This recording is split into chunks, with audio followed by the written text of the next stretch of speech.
Shalom saudara, saat ini kita akan langsung mendengarkan firman Tuhan.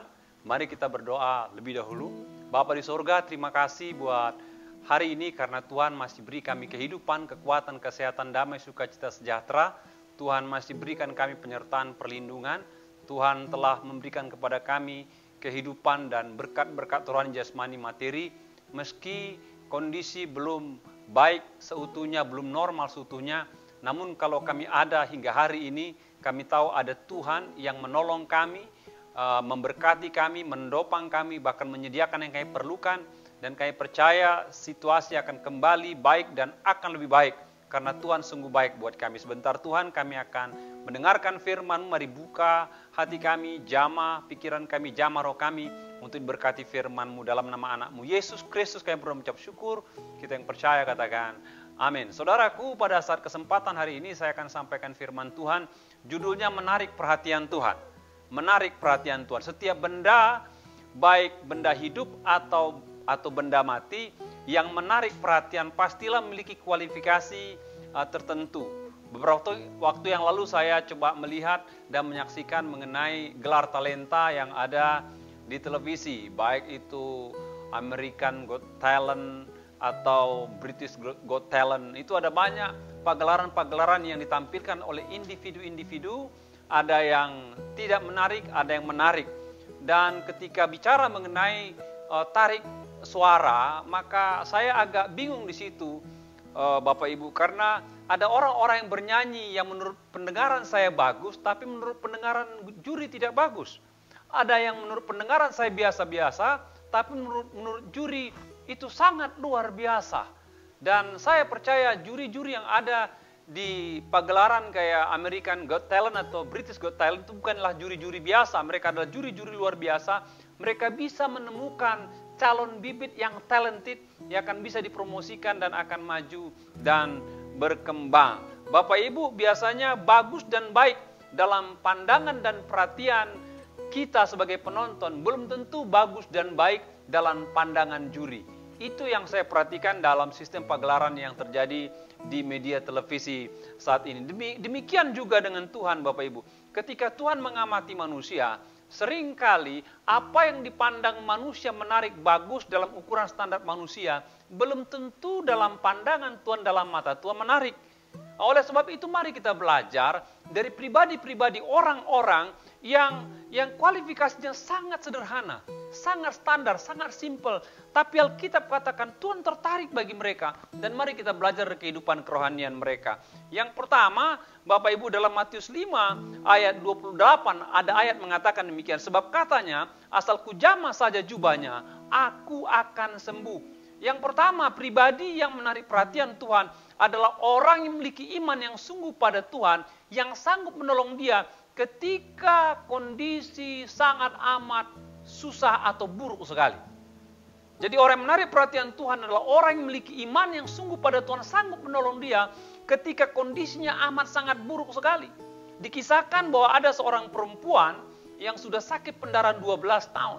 Dia sudah habiskan uangnya, hartanya, kekayaan itu berobat dan tidak sembuh. Bahkan Alkitab katakan semakin hari semakin buruk keadaannya. Dan pada masa itu Tuhan Yesus ingin berkunjung ke sebuah kota di mana perempuan itu ada. Dan perempuan ini saya percaya sudah mendengar mengenai karya Tuhan, kuasa Tuhan, jamahan Tuhan, mujizat Tuhan. Dan dia menaruh harapnya, menaruh imannya kepada pribadi Yesus. Dan tepat pada hari H di mana Yesus melewati kotanya, maka perempuan ini keluar dari rumahnya dan coba mengunjungi daerah atau jalan di mana Yesus akan lewat. Dan di depannya ada banyak kerumunan-kerumunan. Dan saya percaya wanita ini akan merangkak di antara sela-sela kaki orang.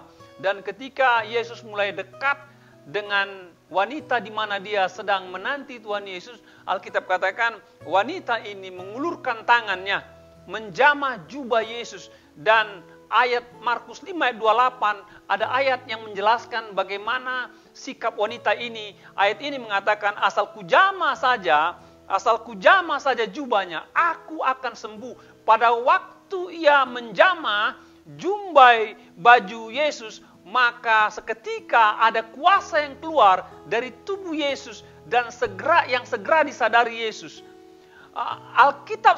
Alkitab sepertinya menyatakan bahwa satu-satunya manusia yang ketika menjamah jubah Yesus, wanita inilah satu-satunya seperti yang bisa menarik kuasa Yesus keluar dari tubuhnya. Wah, itu menakjubkan sekali. Dan ketika dia pegang jubah Yesus, ada kuasa mengalir dan dia sembuh seketika. Dan ketika dia sembuh, Yesus menyadari ada kuasa yang keluar, hilang dari dirinya. Dan Yesus berkata, siapa yang pegang saya? Dan murid-muridnya berkata, Guru, ada banyak orang yang pegang. Ada banyak yang sentuh, mana kita tahu. Yesus katakan, walaupun demikian ada satu yang pegang, sampai pegangannya itu menarik keluar kuasa dari diri saya. Dan wanita ini menyadari itu adalah dirinya. Dan dia mengatakan, saya orangnya. Lalu Yesus katakan, hai anakku, imanmu menyembuhkan engkau, imanmu menyelamatkan engkau. Apa kebenaran yang bisa kita dapatkan dari kisah ini, Bapak Ibu? Kisah ini memberikan pelajaran buat kita bahwa Tuhan berkuasa menyembuhkan penyakit yang sudah tidak dapat disembuhkan oleh dunia medis sekalipun. Bahwa Tuhan menyembuhkan orang lain tanpa campur tangan kita, tanpa intervensi kemampuan manusia. Namun ada kalanya Tuhan juga ingin kita memiliki kesungguhan iman dan bertindak menghampiri Tuhan. Dan Tuhan bisa menyembuhkan. Yang ketiga, sekalipun wanita ini tidak ditulis namanya di Alkitab, namun Tuhan memperhitungkan wanita ini sehingga kisahnya dituliskan dalam Alkitab. Bapak Ibu, ada berapa orang Kristen yang dewasa ini saya perhatikan, baik itu di mimbar-mimbar, baik mimbar gereja ataupun mimbar-mimbar yang ada di media online. Mereka sepertinya alergi dengan kuasa Tuhan, dengan manifestasi mujizat Tuhan yang ada di gereja-gereja. Mereka berkata pesimis, ya mereka berkata negatif. Saya mau katakan Bapak Ibu, kuasa mujizat Tuhan itu perbuatan Tuhan. Manusia tidak bisa merekayasa kuasa dan mujizat Tuhan. Dan kuasa mujizat Tuhan ada kalanya terjadi ketika manusia memiliki kesungguhan. Jadi kalau Tuhan menyatakan kuat kuasanya di tengah-tengah umat yang beriman padanya, manusia tidak berhak mengkritiknya. Manusia tidak berhak menghakiminya. Karena mengerjakan kuasa itu adalah Tuhan. Yang melakukan mujizat itu adalah Tuhan. Karena manusia tidak mampu melakukan mujizat di tengah-tengah kehidupan manusia pada umumnya. Bapak Ibu, di mana orang sangat membutuhkan kuasa mujizat Tuhan? Biasanya orang sangat butuh kuasa mujizat Tuhan ketika kondisi hidupnya terpuruk dan habis-habisan. Ketika tidak ada yang bisa diperbuat, ketika tidak ada yang bisa diupayakan, ketika tidak ada yang bisa lagi dilakukan. Di sana ada kalanya orang mempertaruhkan imannya. Mempertaruhkan iman kepercayaannya kepada Tuhan dan mengharapkan Tuhan bekerja, mengharapkan Tuhan bekerja, dan hanya Tuhan yang bisa mengerti kondisi itu. Manusia lain tidak tahu kondisi itu, dan hanya Tuhan yang bisa melakukan perkara untuk menolong orang itu ketika orang itu tidak berdaya sama sekali. Bapak Ibu, mungkin ada di antara engkau yang saat ini sedang ada di rumah dalam kondisi terpuruk, dalam kondisi habis-habisan, dalam kondisi tidak berdaya, dalam kondisi tidak mampu berbuat banyak, namun engkau ingin pulih, engkau ingin sehat, engkau ingin sembuh. Saya menantang engkau memiliki iman yang sungguh seperti wanita ini dan berdoa kepada Tuhan, meminta kepada Tuhan, asal kujamah saja jubahnya, maka aku akan sembuh. Dan saya percaya sebagaimana wanita ini mengalami kesembuhan, tidak mustahil kesembuhan saudara alami juga saat ini. Karena apa? Tuhan yang kita sembah, yang disembah wanita ini adalah Tuhan yang sama yang kita sembahkan. Saya yakin Tuhan masih bekerja melakukan mujizatnya bagi orang-orang yang sungguh-sungguh mencari dan percaya kepada Tuhan. Ada seorang bapak yang saya kenal, Bapak Ibu. Dia mengalami saraf kejepit, ya. Yang ketika dia berobat ke Pineng, dokter yang ada di daerah Pineng mengatakan, dan ketika scan dia punya tulang punggung dan kondisi saraf, dokter-dokter ini mengatakan sebenarnya bapak sudah lumpuh katanya. Minimal bapak sudah stroke, tapi aneh ini. Kok bapak masih bisa jalan katanya. Bapak sakit nggak? Enggak, dibilang. Kalau tidur bangun sakit nggak? Enggak katanya. semua. Tapi katanya kondisi sarafnya itu sudah memungkinkan dia lumpuh total. Dan bapak ini bilang sama tim dokter, memang saya tahu saya sakit, namun saya lebih tahu ada Tuhan yang memberikan kekuatan kepada saya. Ada Tuhan yang sanggup menyembuhkan saya. Dan 6 bulan kemudian dia check up lagi ke Pineng. Dan terjadi sesuatu yang luar biasa. Ketika dicek lagi, maka saraf-sarafnya yang bermasalah di bagian tulang belakang sudah beres semua. Dan dia bilang sama saya, Pak Pendeta, itu saya percaya ada kuasa Tuhan. Ada mujizat Tuhan yang sanggup menyembuhkan. Di luar logika kedokteran, di luar kemampuan ilmu medis. Ada Tuhan yang masih bekerja. Dan buktinya saya sembuh sekarang ini. Yang kedua Bapak Ibu, apa yang menarik perhatian Tuhan dari tipe orang-orang yang ada di Alkitab? Yang kedua adalah Lukas 21, 2 dan 4 Alkitab katakan, ia melihat juga seorang janda miskin masukkan 2 peser ke dalam peti itu. Sebab mereka semua memberi persembahannya dari kelimpahannya. Tetapi janda ini memberi dari kekurangannya, bahkan yang memberi seluruh nafkahnya. Alkitab katakan satu kali Yesus ada di bait Allah bersama murid-muridnya. Dalam satu sesi ibadah, itu Yesus memperhatikan orang-orang yang maju ke depan menaruh persembahan mereka di peti persembahan di depan. Dari sekian banyak orang, ada orang-orang kaya yang mengasihi bertail-tail, berkantong-kantong uang, baik itu mata uang perak dan emas. Satu kali katakan ada seorang perempuan janda sangat sederhana dan masuk dalam kategori orang miskin.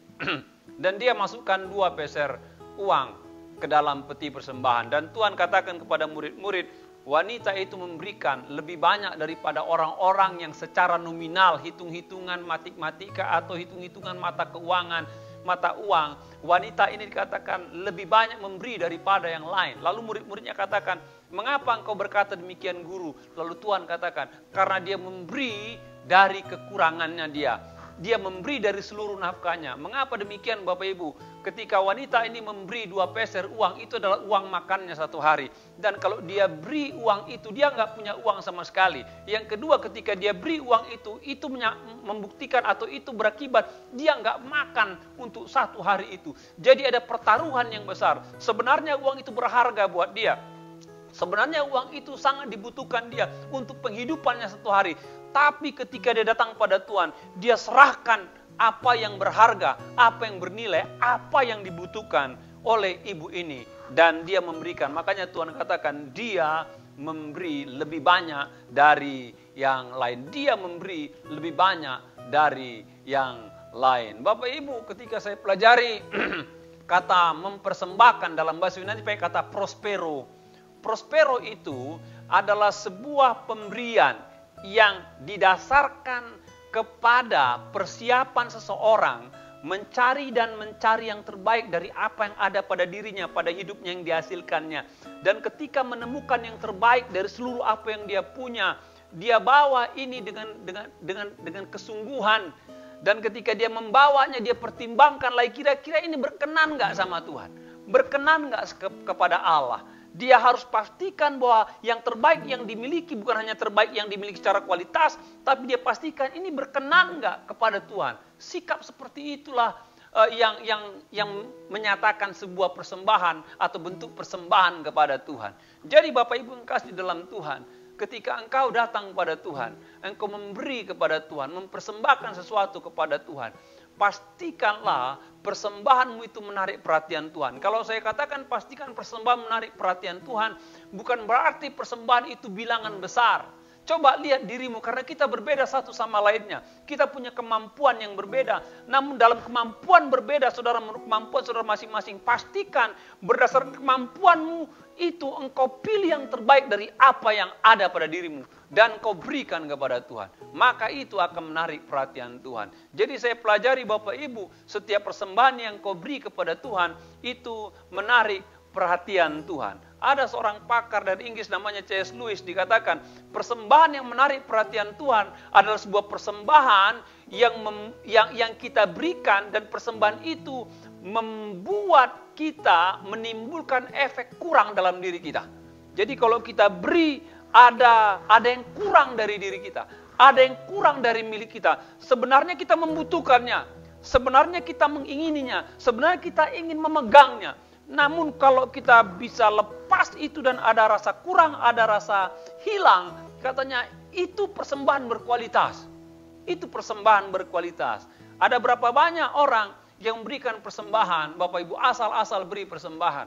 Ada berapa banyak orang memberi persembahan, yang penting kalau ingat diberi, kalau enggak ingat enggak diberi.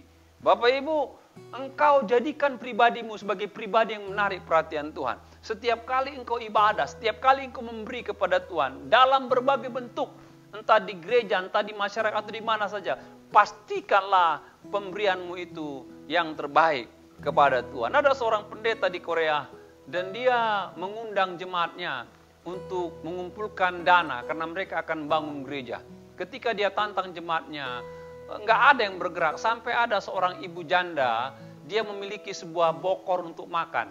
Bokor ini pakainya untuk tempat makannya sehari-hari, karena dia janda, dan itu adalah miliknya paling berharga. Dan dia maju ke depan, dia serahkan ke depan di mana gembalanya tantang.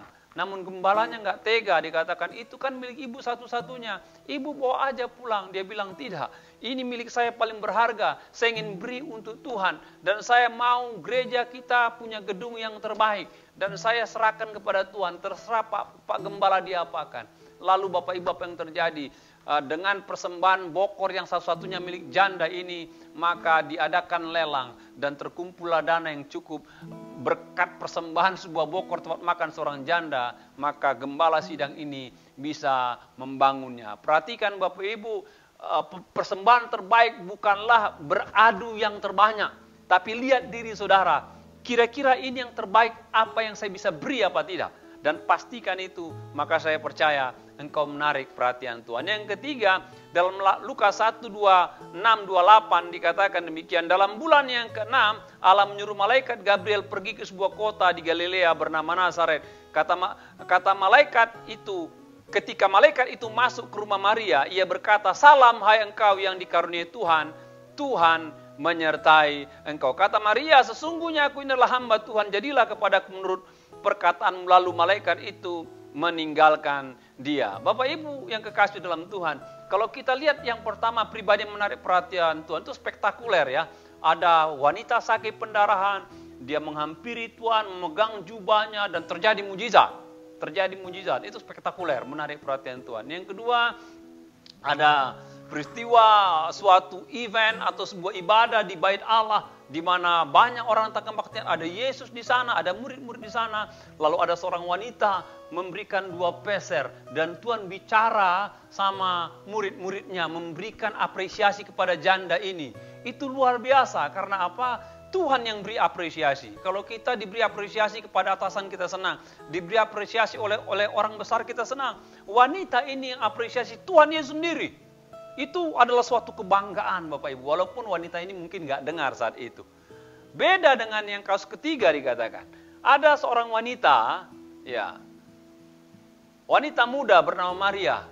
Nggak ada yang spektakuler dengan wanita ini. Apa yang menarik dari wanita ini oleh mata Tuhan? Wanita ini memiliki hidup sesuai kehendak Tuhan, meski jalannya tak mudah. Wanita ini memiliki hidup yang sesuai dengan kehendak Tuhan meski jalannya tak mudah. Pada saat itu Bapak Ibu, Alkitab Perjanjian Lama itu ada masa vakum 400 tahun, dikatakan masa kegelapan di mana Tuhan nggak ngomong lewat nabi-nabi, lewat imam-imam. Namun janji kelahiran Tuhan itu sudah dinubuatkan dalam kitab-kitab Perjanjian Lama, dan orang Yahudi menanti mengenai kedatangan Tuhan. Dan Alkitab katakan dari 400 tahun penantian, mungkin sudah 700.000 tahun penantian yang panjang.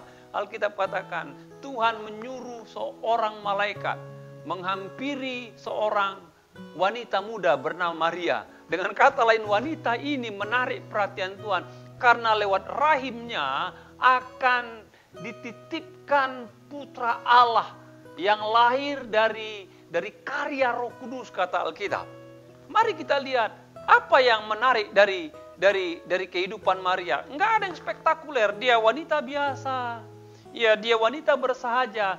Kalaupun saudara baca di Alkitab, enggak ada mujizat yang terjadi dalam hidup Maria, ibu Yesus.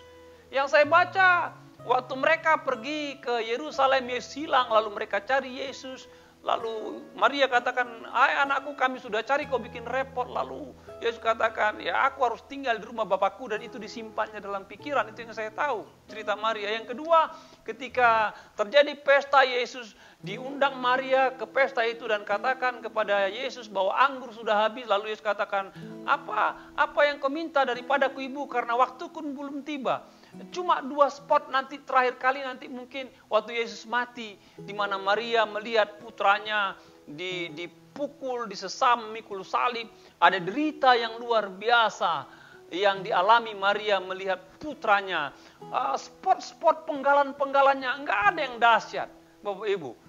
Yang saya lihat, apa yang menarik perhatian daripada Maria di mata Tuhan, yang saya perhatikan, Bapak, pertama, dia adalah wanita yang menjaga kekudusan hidup. Itu yang menarik perhatian buat Tuhan, menjaga kekudusan hidup.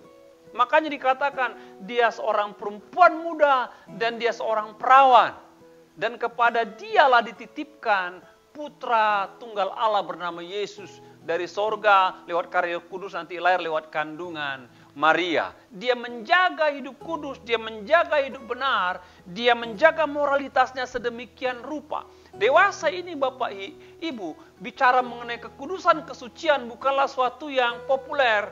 Bahkan itu dihindari oleh orang. Bahkan orang coba pikir itu sudah ketinggalan zaman. Itu isu masa lalu. Sekarang hidup bebas. Jangan urus hidup saya hidup sesuka saya. Urus aja dirimu. Bahkan kalau ada khotbah-khotbah keras mengenai dosa yang bicara mengenai moralitas, seringkali pendeta yang mengkhotbahkan itu enggak diundang lagi, dicoret daripada daftar tamu undangan ke pengkhotbah. Kekudusan bukanlah sebuah berita yang menarik perhatian buat jemaat dewasa ini. Namun saya mau katakan, Bapak Ibu, Allah saudara kudus. Allah saudara kudus, dan dia senang dan dia cinta, dia mau umatnya kudus. Kekudusan merupakan daya tarik di mata Allah bagi hidup manusia. Jadi mengapa Maria mendapatkan perhatian dari Tuhan? Karena dia menjaga kekudusan hidupnya. Buat Bapak Ibu Saudara, saya tahu tidak mudah menjaga kekudusan. Kita jatuh bangun, ya, di pikiran kita susah kita jaga kekudusan, di mata kita susah, di perkataan kita, di perilaku kita susah jaga kekudusan. Namun ingatlah, selama saudara tahu dan ingat firman Tuhan mengatakan pentingnya kekudusan, karena kekudusan yang akan menawan perhatian Tuhan buat kita. Mari kita berupaya dan berdoa. Setiap kali saudara jatuh, setiap kali saudara gagal, bangkit kembali, minta pengampunan daripada Tuhan, terima penyucian dari darah Yesus, dan saudara tetap jaga kekudusan. Maka saya percaya Tuhan akan berkenan kepada hidupmu. Yang kedua dari Maria yang saya tahu, Bapak Ibu, dia adalah seorang yang tabah. Dia seorang yang tabah dan tidak mengeluh. Dia orang yang tabah. Setiap kali dia mendapati pribadi Yesus, di mana ketidakmengertian mengapa ini terjadi pada putranya, harus ditangkap, diadili secara tidak adil, lalu dihukum, dijatuhkan hukuman, difitnah, lalu disesah, lalu disalibkan. Ada penderitaan yang tidak terlukiskan dari seorang ibu ketika melihat anaknya, putranya yang dibesarkannya menjadi permainan pengadilan kotor manusia. Dan ada penderitaan di sana, namun dia tetap tabah, dengan cucuran air mata dia tetap bertahan.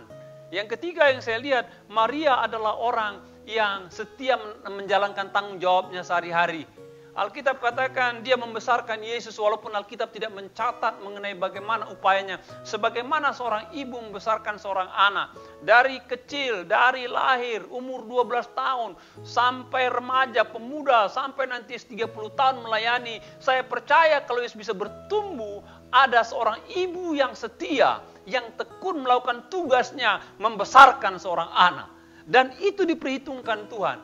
Itu diperhitungkan Tuhan, Bapak Ibu. Dewasa ini saya perhatikan, ada banyak orang tua, saya tidak perlu minta maaf, yang bisa dikatakan mengabaikan anak-anaknya. Yang bisa dikatakan membiarkan anak-anaknya. Yang bisa dikatakan hanya melihat saja, tanpa peduli keperluan mereka, tanpa peduli perkembangan mereka, tanpa peduli keselamatan mereka, tanpa peduli pergaulan mereka. Dan saya tahu itu bukan sikap orang tua yang baik. Kalau saudara ingin menjadi orang tua yang menarik perhatian Tuhan, ambil tanggung jawab menjadi orang tua. untuk mengasuh, mendidik, mengawasi, membimbing, menemani, membesarkan, bahkan mengarahkan anak-anak kita menjadi orang yang takut pada Tuhan, menjadi orang yang setia pada Tuhan. Kalau bisa menjadi orang yang terjun kepada Tuhan. Dengan cara demikianlah, saya percaya setiap orang tua, bapak atau ibu, pasti menjadi pribadi-pribadi yang menarik perhatian Tuhan. Kiranya Tuhan berkati kita. Jadilah pribadi yang menarik perhatian Tuhan dengan cara saudara memberikan yang terbaik dari apa yang ada pada dirimu. Jadilah orang yang menarik perhatian Tuhan dengan cara apa? Memiliki iman ketika tidak ada landasan untuk mengharapkan pertolongan dari manusia dan tetap berpegang pada iman saudara. Jadikanlah diri saudara menarik perhatian Tuhan dengan cara apa? Dengan menjaga kekudusan, dengan tabah melewati kesulitan, dengan cara apa? Dengan cara setia mengerjakan tanggung jawab yang Tuhan berikan dalam hidup saudara. Maka saya percaya saudara akan menjadi pribadi yang diperhatikan oleh Tuhan. Mari kita berdoa, kami bersyukur pada Tuhan buat hari ini karena Engkau telah memberkati kami dengan kebenaran firman-Mu. Kami tahu kami tidak sempurna, namun kami yakin lewat kebenaran firman Tuhan kami akan belajar menjadi pribadi-pribadi yang tetap beriman teguh di dalam ketidakberdayaan kami sampai Tuhan menolong kami. Kami ingin menjadi pribadi-pribadi yang membawa korban persembahan kami, memberikan yang terbaik daripada apa yang ada pada kami, sehingga nama Tuhan dimuliakan. Kami ingin menjadi pribadi-pribadi yang menjaga kekudusan, yang tabah lewati kesulitan, dan bertanggung jawab atas kepercayaan yang Tuhan berikan, sampai pada akhirnya. Berkatilah kami dengan firman-Mu ya Tuhan. Dalam nama anak-Mu Yesus kami mengucap syukur dan berdoa. Kita yang percaya katakan, amin. Tuhan berkati kita semua saudara.